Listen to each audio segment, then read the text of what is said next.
اے ایمان والو، اپنے معاہدوں کو پورا کرو۔ تمہارے لیے چرنے والے مویشی حلال کر دیے گئے ہیں بجز ان کے جو تمہیں پڑھ کر سنائے جاتے ہیں، مگر حالت احرام میں شکار کو حلال نہ جاننا۔ اللہ جیسا چاہتا ہے حکم دیتا ہے۔ مومنوں، اللہ کے نام کی چیزوں کی بے حرمتی نہ کرنا، اور نہ ادب کے مہینے کی، اور نہ قربانی کے جانوروں کی، اور نہ ان جانوروں کی جو اللہ کی نذر کر دیے گئے ہوں کہ جن کے گلوں میں پٹے پڑے ہوں، اور نہ ان لوگوں کی جو حرمت والے گھر یعنی بیت اللہ کو جا رہے ہوں اپنے پروردگار کے فضل اور اس کی خوشنودی کے طلبگار بنے ہوئے۔ اور جب احرام اتار دو تو پھر اختیار ہے کہ شکار کرو، اور کچھ لوگوں کی دشمنی اس وجہ سے کہ انہوں نے تم کو مسجد حرام سے روکا تھا تمہیں اس بات پر آمادہ نہ کر دے کہ تم زیادتی کرنے لگو۔ اور دیکھو، نیکی اور پرہیزگاری کے کاموں میں ایک دوسرے کی مدد کیا کرو، اور گناہ اور ظلم کی باتوں میں کسی کے ساتھ تعاون نہ کرو، اور اللہ سے ڈرتے رہو۔ کچھ شک نہیں کہ اللہ کا عذاب سخت ہے۔ تم پر مرا ہوا جانور اور بہتا لہو اور سور کا گوشت اور جس چیز پر اللہ کے سوا کسی اور کا نام پکارا جائے، اور جو جانور گلا گھٹ کر مر جائے، اور جو چوٹ لگ کر مر جائے، اور جو گر کر مر جائے، اور جو سینگ لگ کر مر جائے، یہ سب حرام ہیں۔ اور وہ جانور بھی جس کو درندے پھاڑ کھائیں، مگر جس کو تم مرنے سے پہلے ذبح کر لو، اور وہ جانور بھی جو غیر اللہ کے آستانے پر ذبح کیا جائے، اور یہ بھی کہ پانسوں سے قسمت معلوم کرو۔ یہ سب گناہ کے کام ہیں۔ آج کافر تمہارے دین سے نا امید ہو گئے ہیں تو ان سے مت ڈرو اور مجھی سے ڈرتے رہو۔ آج میں نے تمہارے لیے تمہارا دین کامل کر دیا ہے اور اپنی نعمتیں تم پر پوری کر دی، اور تمہارے لیے اسلام کو بطور دین پسند کر لیا۔ ہاں، جو شخص بھوک میں ناچار ہو جائے بشرطے کہ گناہ کی طرف مائل نہ ہو تو اللہ بخشنے والا ہے، بڑا مہربان ہے۔ اے نبی، تم سے پوچھتے ہیں کہ کون کون سی چیزیں ان کے لیے حلال ہیں۔ ان سے کہہ دو کہ سب پاکیزہ چیزیں تم کو حلال ہیں، اور وہ شکار بھی حلال ہے جو تمہارے لیے ان شکاری جانوروں نے پکڑا ہو جن کو تم نے سدھا رکھا ہو، اور جس طریق سے اللہ نے تمہیں شکار کرنا سکھایا ہے اس طریق سے تم نے ان کو سکھایا ہو۔ تو جو شکار وہ تمہارے لیے پکڑ رکھیں اس کو کھا لیا کرو، اور شکاری جانوروں کے چھوڑتے وقت اللہ کا نام لے لیا کرو، اور اللہ سے ڈرتے رہو، بے شک اللہ جلد حساب لینے والا ہے۔ آج تمہارے لیے سب پاکیزہ چیزیں حلال کر دی گئیں، اور اہل کتاب کا کھانا بھی تم کو حلال ہے، اور تمہارا کھانا ان کو حلال ہے۔ اور پاک دامن مومن عورتیں اور پاک دامن اہل کتاب عورتیں بھی حلال ہیں، جبکہ ان کا مہر انہیں دے دو۔ اور نکاح سے عفت قائم رکھنی مقصود ہو، نہ کہ کھلی بدکاری کرنی اور نہ چھپی دوستی کرنی۔ اور جو شخص ایمان کا منکر ہوا اس کے عمل ضائع ہو گئے، اور وہ آخرت میں نقصان پانے والوں میں ہوگا۔ پاؤں تک ہاتھ دھو لیا کرو، اور سر کا مسح کر لیا کرو، اور ٹخنوں تک پاؤں دھو لیا کرو۔ اور اگر جنابت کی حالت میں ہو تو نہا کر پاک ہو جایا کرو۔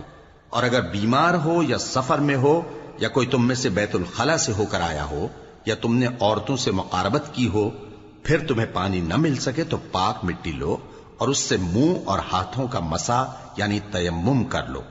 اللہ تم پر کسی طرح کی تنگی نہیں کرنا چاہتا، بلکہ یہ چاہتا ہے کہ تمہیں پاک کرے اور اپنی نعمتیں تم پر پوری کرے تاکہ تم شکر کرو۔ اور اللہ نے جو تم پر احسان کیے ہیں ان کو یاد رکھو، اور اس کے عہد کو بھی جس کا تم سے قول لیا تھا، یعنی جب تم نے کہا تھا کہ ہم نے اللہ کا حکم سن لیا اور قبول کیا۔ اور اللہ سے ڈرو، کچھ شک نہیں کہ اللہ دلوں کی باتوں تک سے واقف ہے۔ کچھ لوگوں کی دشمنی تم کو اس بات پر آمادہ نہ کر دے کہ انصاف ہی نہ کرو۔ انصاف کیا کرو کہ یہی پرہیزگاری کی بات ہے، اور اللہ سے ڈرتے رہو، کچھ شک نہیں کہ اللہ تمہارے سب اعمال سے خبردار ہے۔ جو لوگ ایمان لائے اور نیک کام کرتے رہے ان سے اللہ نے وعدہ فرمایا ہے کہ ان کے لیے بخشش اور اجر عظیم ہے، اور جنہوں نے کفر کیا اور ہماری آیتوں کو جھٹلایا وہ جہنمی ہیں۔ اے ایمان والو، اللہ نے جو تم پر احسان کیا ہے اس کو یاد کرو۔ جب کچھ لوگوں نے ارادہ کیا کہ تم پر دست درازی کریں تو اس نے ان کے ہاتھ تم سے روک دیے۔ اور اللہ سے ڈرتے رہو، اور مومنوں کو تو اللہ ہی پر بھروسہ رکھنا چاہیے۔ اور اللہ نے بنی اسرائیل سے اقرار لیا تھا، اور ان میں ہم نے 12 سردار مقرر کیے تھے، اور اللہ نے فرمایا کہ میں تمہارے ساتھ ہوں اگر تم نماز پڑھتے اور زکات دیتے رہو گے اور میرے پیغمبروں پر ایمان رکھو گے اور ان کی مدد کرتے رہو گے اور اللہ کو قرض حسن دو گے تو میں تم سے تمہارے گناہ دور کر دوں گا اور تم کو بہشتوں میں داخل کروں گا جن کے نیچے نہریں بہ رہی ہیں. پھر جس نے اس کے بعد تم میں سے کفر کیا تو وہ سیدھے رستے سے بھٹک گیا. پس ان لوگوں کے عہد توڑ دینے کے سبب ہم نے ان پر لعنت کی اور ان کے دلوں کو سخت کر دیا. یہ لوگ کلمات کتاب کو اپنے مقامات سے بدل دیتے ہیں اور جن باتوں کی ان کو نصیحت کی گئی تھی ان کا بھی ایک حصہ فراموش کر بیٹھے. اور تھوڑے آدمیوں کے سوا ہمیشہ تم ان کی ایک نہ ایک خیانت کی خبر پاتے رہتے ہو. سو انہیں معاف رکھو اور ان سے درگزر کرو. اللہ احسان کرنے والوں کو دوست رکھتا ہے.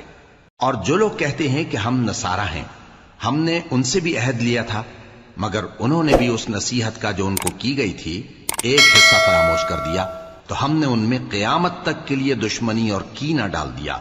اور جو کچھ وہ کرتے رہے اللہ عنقریب ان کو اس سے آگاہ کر دے گا. اے اہل کتاب، تمہارے پاس ہمارے پیغمبر آخر الزماں آ گئے ہیں کہ جو کچھ تم کتاب الہی میں سے چھپاتے تھے وہ اس میں سے بہت کچھ تمہیں کھول کھول کر بتا دیتی ہیں اور تمہارے بہت سے قصور معاف کر دیتی ہیں. بے شک تمہارے پاس اللہ کی طرف سے نور اور روشن کتاب آ چکی ہے جس سے اللہ اپنی رضا پر چلنے والوں کو سلامتی کے رستے دکھاتا ہے اور اپنے حکم سے انہیں اندھیروں سے نکال کر روشنی کی طرف لے جاتا اور ان کو سیدھے رستے پر چلاتا ہے. جو لوگ کہتے ہیں کہ اللہ جو ہے وہی مسیح ابن مریم ہے وہ بے شک کافر ہیں. ان سے کہہ دو کہ اگر اللہ عیسیٰ ابن مریم کو اور ان کی والدہ کو اور جتنے لوگ زمین میں ہیں سب کو ہلاک کرنا چاہے تو اس کے آگے کس کی پیش چل سکتی ہے؟ اور آسمان اور زمین اور جو کچھ ان دونوں کے درمیان ہے سب پر اللہ ہی کی حکومت ہے. وہ جو چاہتا ہے پیدا کرتا ہے اور اللہ ہر چیز پر پورا قادر ہے. اور یہود اور نصارہ کہتے ہیں کہ ہم اللہ کے بیٹے اور اس کے پیارے ہیں. کہو کہ پھر وہ تمہارے گناہوں کے سبب تمہیں عذاب کیوں دیتا ہے؟ نہیں، بلکہ تم اس کی مخلوقات میں دوسروں کی طرح کے انسان ہو. وہ جسے چاہے بخشے اور جسے چاہے عذاب دے. اور آسمان اور زمین اور جو کچھ ان دونوں کے درمیان ہے سب پر اللہ ہی کی حکومت ہے اور سب کو اسی کی طرف لوٹ کر جانا ہے. اے اہل کتاب، پیغمبروں کے آنے کا سلسلہ جو ایک عرصے تک منقطع رہا تو اب تمہارے پاس ہمارے پیغمبر آ گئے ہیں جو تم سے ہمارے احکام بیان کرتے ہیں تاکہ تم یہ نہ کہو کہ ہمارے پاس کوئی خوشخبری یا ڈر سنانے والا نہیں آیا. سو اب تمہارے پاس خوشخبری اور ڈر سنانے والے آ گئے ہیں اور اللہ ہر چیز پر قادر ہے کہ اس نے تم میں پیغمبر پیدا کیے اور تمہیں بادشاہ بنایا اور تم کو اتنا کچھ عنایت کیا کہ اہل عالم میں سے کسی کو نہیں دیا. اے بھائیو، تم ارض مقدس یعنی ملک شام میں جسے اللہ نے تمہارے لیے لکھ رکھا ہے داخل ہو چلو اور دیکھنا مقابلے کے وقت پیٹھ نہ پھیر دینا ورنہ نقصان میں پڑ جاؤ گے. وہ کہنے لگے کہ موسیٰ، وہاں تو بڑے زبردست لوگ رہتے ہیں اور جب تک وہ سرزمین سے نکل نہ جائیں ہم وہاں جا نہیں سکتے. ہاں، اگر وہ وہاں سے نکل جائیں تو ہم جا داخل ہوں گے. جو لوگ اللہ سے ڈرتے تھے ان میں سے دو شخص جن پر اللہ کی عنایت تھی کہنے لگے کہ ان لوگوں پر دروازے کے رستے سے حملہ کر دو، پھر جب تم دروازے میں داخل ہو گئے تو فتح تمہاری ہے اور اللہ ہی پر بھروسہ رکھو اگر تم واقعی ایمان والے ہو. وہ بولے کہ موسیٰ، جب تک وہ لوگ وہاں ہیں ہم کبھی وہاں نہیں جانے کے. اگر لڑنا ہی ضرور ہے تو تم اور تمہارا رب دونوں جاؤ اور لڑو، ہم تو یہیں بیٹھے رہیں گے. موسیٰ نے اللہ سے التجا کی کہ پروردگار، میں اپنے اور اپنے بھائی کے سوا اور کسی پر اختیار نہیں رکھتا، سو تو ہم میں اور ان نافرمان لوگوں میں جدائی کر دے. اللہ نے فرمایا کہ وہ ملک ان پر 40 برس تک کے لیے حرام کر دیا گیا کہ وہاں جانے نہ پائیں گے. یہ اسی علاقے میں جہاں اب ہیں سرگرداں پھرتے رہیں گے. تو ان نافرمان لوگوں کے حال پر افسوس نہ کرو. اور اے نبی، ان کو آدم کے 2 بیٹوں حابیل اور قابیل کے حالات جو بالکل سچے ہیں پڑھ کر سنا دو کہ جب ان دونوں نے بارگاہ الہی میں ایک ایک نیاز پیش کی تو ایک کی نیاز تو قبول ہو گئی اور دوسرے کی قبول نہ ہوئی. تب قابیل حابیل سے کہنے لگا کہ میں تجھے قتل کر دوں گا. اس نے کہا کہ اللہ پرہیزگاروں ہی کی نیاز قبول فرمایا کرتا ہے. اگر تو مجھے قتل کرنے کے لیے مجھ پر ہاتھ چلائے گا تو میں تجھ کو قتل کرنے کے لیے تجھ پر ہاتھ نہیں چلاؤں گا. مجھے تو اللہ رب العالمین سے ڈر لگتا ہے. میں چاہتا ہوں کہ تو میرے گناہ کو بھی سمیٹ لے اور اپنے گناہ کو بھی، پھر تو اہل دوزخ میں سے ہو جائے اور ظالموں کی یہی سزا ہے۔ آخر اس کے یعنی قابیل کے نفس نے اس کو اپنے بھائی کے قتل ہی کی ترغیب دی تو اس نے اسے قتل کر دیا، پھر خسارہ پانے والوں میں ہو گیا۔ اب اللہ نے ایک کوا بھیجا جو زمین کریدنے لگا تاکہ اسے دکھائے کہ اپنے بھائی کی لاش کو کیسے چھپائے۔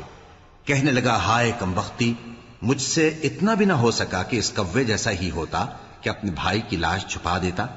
پھر وہ پشیمان ہو گیا۔ اس قتل کی وجہ سے ہم نے بنی اسرائیل کے ذمے یہ بات لکھ دی کہ جو شخص کسی کو ناحق قتل کرے گا، یعنی بغیر اس کے کہ جان کا بدلہ لیا جائے یا ملک میں خرابی کرنے کی سزا دی جائے، تو اس نے گویا تمام انسانوں کو قتل کیا، اور جو ایک انسان کی جان بچا لے تو گویا اس نے سارے انسانوں کو زندگی دے دی۔ اور ان لوگوں کے پاس ہمارے پیغمبر روشن دلیلیں لا چکے، پھر اس کے بعد بھی ان میں بہت سے لوگ ملک میں زیادتیاں کرنے والے ہیں۔ جو لوگ اللہ اور اس کے رسول سے لڑائی کریں اور ملک میں فساد کرنے کو دوڑتے پھریں، ان کی یہی سزا ہے کہ بری طرح قتل کر دیے جائیں یا سولی چڑھا دیے جائیں، یا ان کے ایک ایک طرف کے ہاتھ اور ایک ایک طرف کے پاؤں کاٹ دیے جائیں، یا ملک سے غائب کر دیے جائیں۔ یہ تو دنیا میں ان کی رسوائی ہے، اور آخرت میں ان کے لیے بڑا بھاری عذاب تیار ہے۔ ہاں، جن لوگوں نے اس سے پیشتر کہ تمہارے قابو آ جائیں توبہ کر لی، تو جان رکھو کہ اللہ بخشنے والا ہے، مہربان ہے۔ اے ایمان والو، اللہ سے ڈرتے رہو اور اس کا قرب تلاش کرتے رہو، اور اس کے رستے میں جہاد کرو تاکہ کامیاب ہو جاؤ۔ جو لوگ کافر ہیں، اگر ان کے پاس روئے زمین کا سب مال و متاع ہو اور اس کے ساتھ اسی قدر اور بھی ہو تاکہ قیامت کے روز عذاب سے بچنے کا بدلہ دیں، تو ان سے قبول نہیں کیا جائے گا، اور ان کو درد دینے والا عذاب ہوگا۔ وہ چاہیں گے کہ آگ سے نکل جائیں مگر اس سے نہیں نکل سکیں گے، اور ان کے لیے ہمیشہ کا عذاب ہے۔ اور چوری کرنے والا مرد اور چوری کرنے والی عورت، ان کا ایک ایک ہاتھ کاٹ دو۔ یہ ان کے کرتوتوں کی سزا اور اللہ کی طرف سے عبرت کے طور پر ہے، اور اللہ زبردست ہے، صاحب حکمت ہے۔ پھر جو شخص گناہ کے بعد توبہ کر لے اور نیکوکار ہو جائے تو اللہ اس کو معاف کر دے گا۔ کچھ شک نہیں کہ اللہ بڑا بخشنے والا ہے، بڑا مہربان ہے۔